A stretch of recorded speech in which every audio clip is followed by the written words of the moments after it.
La clinique spécialisée en santé mentale de Moundri, dans l'état équatorial occidental du Soudan du Sud, est menacée de disparition par une rupture de financement. Dans ce pays dévasté par la guerre, la clinique est l'un des 8 sites visant à apporter pour la première fois des soins mentaux à plus de 20 000 personnes.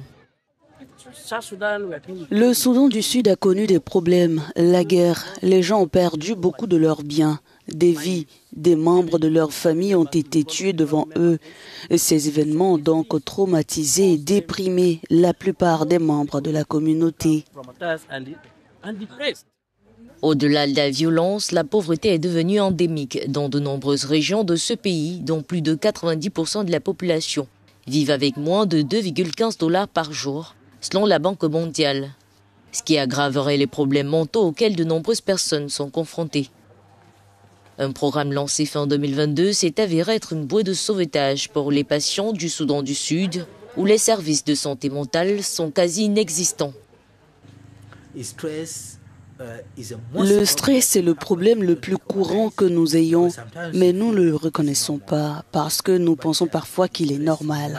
Mais le stress peut déclencher une autre forme de stress ou même passer à la dépression ou autre chose.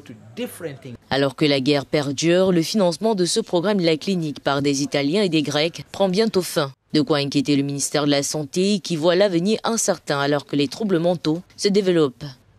En raison de la nature des maladies mentales, il s'agit d'un type de maladie chronique. Ainsi, les gens se rétablissent et vont bien.